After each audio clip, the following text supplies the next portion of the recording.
The streets of Calabar, the Cross River State capital, littered with the aftermath of nature's wrath after heavy winds and rains wreaked havoc in the metropolis. Falling trees, blown out roofs, damaged vehicles show the extent of destruction. This small business owner laments over his loss. All my properties are submerged. I got a call around 7 o'clock that my roof was blown off. I got home to see it, confirm it myself. All my certificates, from my first school leaving to my MED, all inside water.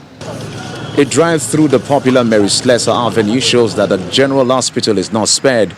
A section of the health facility is also affected, exposing nursing mothers and their infants in the postnatal ward. The rain come with wind, we soak, and the up was leaking. It leaked up the water from window. We soak here all, babies, mothers, some women that are bringing the theater.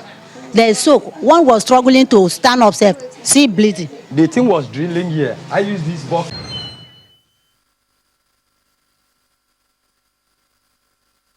Left the Cross River State foremost citadel of learning, a site of literal chaos, from a falling telecommunication mast and trees, a damaged printing press to multiple blown-out roofs. The Vice-Chancellor of the University of Calabar looks on distraught.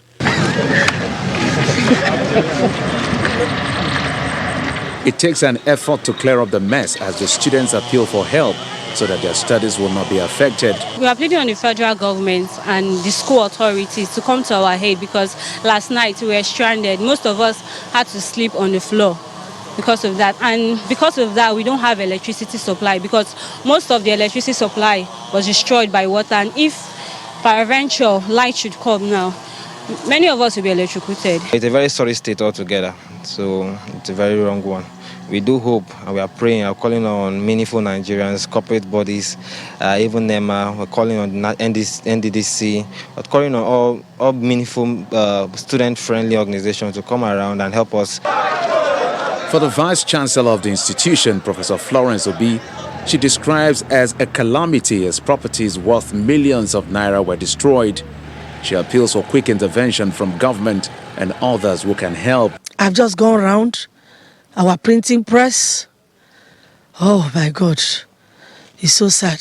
We've just invested so much in the printing press. In fact, it's a calamity for the university today. We are just sad, we are confused.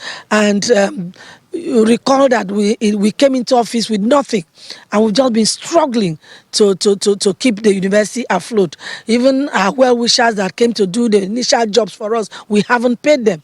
And again, this has befallen us. So it's just a very sad day. I don't know what else to say than perhaps to call on well-meaning Nigerians. Alumni, please come to our aid. NDDC, you are on, please come to our aid. It seems the aftermath of the devastation caused by the heavy downpour and windstorm that occurred this week in the Cross River State capital is yet to be fully evaluated as residents outside the university community continue to count their loss.